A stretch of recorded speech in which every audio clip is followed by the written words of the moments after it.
എല്ലാവർക്കും നമസ്കാരം. എന്റെ പേര് ഷീജ. എന്റെ ഹസ്ബൻഡിന് കിട്ടിയ റിസൾട്ടാണ്. അപ്പോ അദ്ദേഹം കുറെ വർഷങ്ങളായിട്ട് ശ്വാസകോശ സംബന്ധമായിട്ടുള്ള അസുഖങ്ങളുടെ ട്രീറ്റ്മെന്റിലായിരുന്നു. 2021 കോവിഡിന്റെ സമയത്താണ് സ്റ്റാർട്ട് ചെയ്തത്.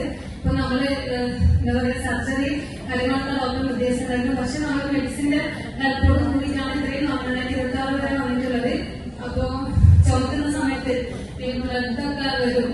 ലെൻസിന് കംപ്ലൈന്റ് ആണ്, ലെൻസിനെ മനസ്സിൽ ഡാമേജ് ആണെന്നാണ് സാർ പറഞ്ഞിട്ടുണ്ടായത്. അപ്പം അതിന് ഒരു 6 മാസം കൂടുമ്പോൾ ആള് ഹോസ്പിറ്റലിൽ അഡ്മിറ്റ് ആയിട്ടുണ്ടാവും. വെയിറ്റിംഗ് നിൽക്കുന്ന സമയത്ത് ഒരാഴ്ച ചെയ്യാം. അതൊരു കോച്ചിന്റെ ഹെൽപ്പോട് കൂടി നമ്മുടെ സപ്ലിമെന്റ്സ് എടുത്തപ്പോഴാണ് അദ്ദേഹത്തിന് റിസൾട്ട് കിട്ടിയിട്ടുള്ളത്. അപ്പൊ ഇതിൽ 2000 വന്നിട്ടുണ്ട്.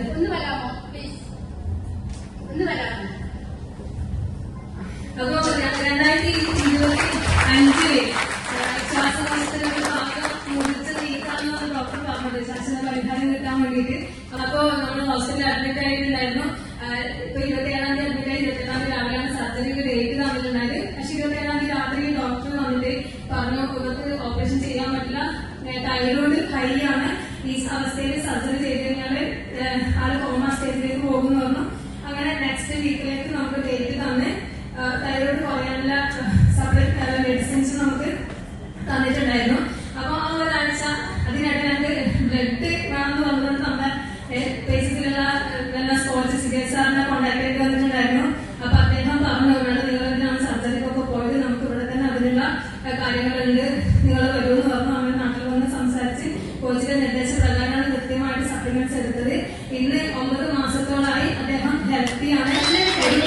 സർജറിക്ക് അന്ന് കോസ്റ്റ് പറഞ്ഞിട്ടുണ്ടായിരുന്നു 7 ലക്ഷം രൂപയായിരുന്നു. 5 ലക്ഷം രൂപ നമുക്ക് ESI കിട്ടിയത്, 2 ലക്ഷം രൂപ നമ്മള് സമ്മാനിച്ചതൊക്കെ ആയിട്ടാണ് നമ്മൾ ഹോസ്പിറ്റലിൽ പോയിട്ടുണ്ടായിരുന്നത്.